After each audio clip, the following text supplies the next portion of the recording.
Tension politique autour d'un référendum en RDC avec exclusion des zones sous contrôle de l'AFSA M23. Offensive signalée à Minembwe.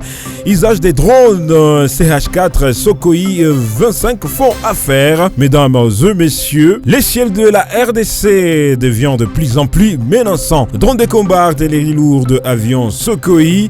14 mai 2026, l'AFSA M23 affirme que plusieurs zones densément peuplées de Minembwe ont été visées dès l'aube, donc hier à 6h, par des attaques coordonnées attribuées aux forces selon la communication coalisée soutenant Kinshasa. Mais derrière ces affrontements militaires, une autre révélation pourrait bouleverser totalement le paysage politique congolais. L'Angola aurait été officiellement informé d'un projet de référendum organisé en RDC sans les territoires de l'Est actuellement sous administration de l'AFSA M23. Des guerres militaires, batailles politiques, jeux diplomatiques régionaux, la RDC est entrée dans une phase beaucoup plus dangereuse de son histoire récente. Vous allez nous le dire dans les commentaires. Bienvenue sur Zodiac Media, votre média d'analyse stratégique, politique et géopolitique consacré à l'actualité de la République démocratique du Congo. Abonnez-vous massivement, activez la cloche des notifications.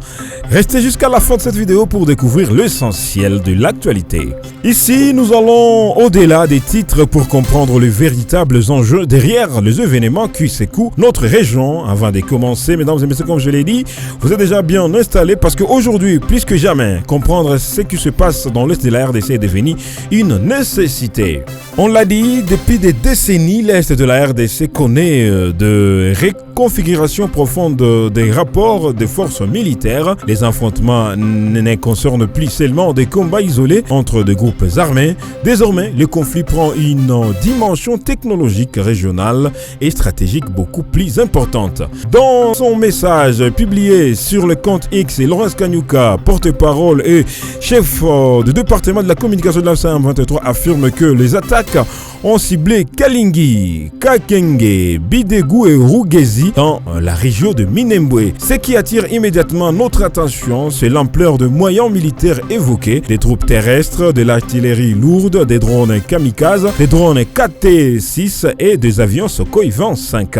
Ce type d'arsenal n'est généralement pas utilisé dans des opérations mineures. Cela traduit soit une volonté de démonstration de force, soit le début d'une offensive d'envergure.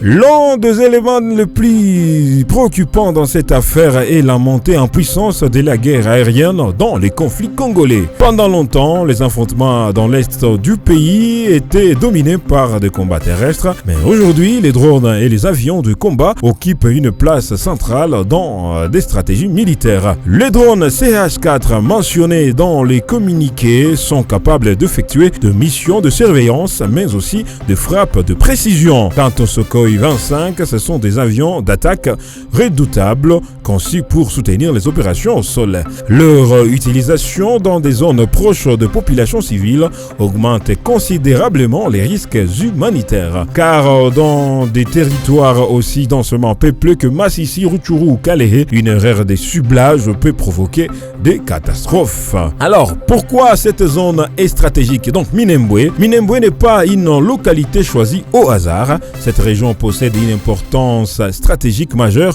dans l'équilibre sécuritaire de l'Est de la RDC. Située donc dans une zone montagneuse difficile d'accès, Minembwe est depuis plusieurs années au cœur des tensions communautaires, militaires et politiques complexes. Contrôler cette région signifie contrôler des axes de circulation, des positions défensives naturelles et des zones d'influence importantes dans le Sud Kivu. C'est également un espace où se croisent plusieurs acteurs armés, intérêts locaux et dynamiques régionales. Voilà pourquoi chaque mouvement militaire dans cette zone est observé avec une extrême attention. Parlons maintenant, comme on l'a signalé dans l'introduction, du référendum.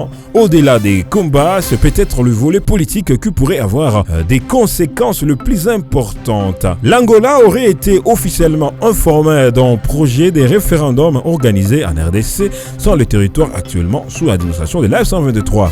Si cette information est exacte, elle pourrait ouvrir une crise institutionnelle majeure car organiser une consultation nationale sans une partie du territoire poserait immédiatement plusieurs questions sensibles. Qui représente réellement les l'État dans ces zones, quelle sera la légitimité d'un tel processus et surtout quelles conséquences sur l'unité nationale. Voilà les questions que vous pouvez normalement répondre dans les commentaires et nous serons ravis de vous lire. Certains analystes pourraient y avoir une tentative de contourner une réalité sécuritaire difficile. D'autres pourraient considérer cela comme un précédent extrêmement dangereux pour l'avenir politique du pays. Alors, quel est le rôle d'Angola et des acteurs régionaux dans cette histoire? L'implication supposée de l'Angola dans cette affaire n'est pas un hasard.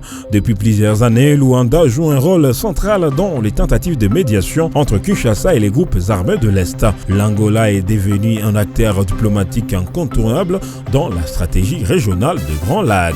Mais aujourd'hui, la région entière semble craindre une aggravation du conflit car une intensification militaire combinée à des tensions politiques pourrait avoir des conséquences régionales très lourdes. Les voisins de la RDC suivent donc la situation avec une inquiétude grandissante.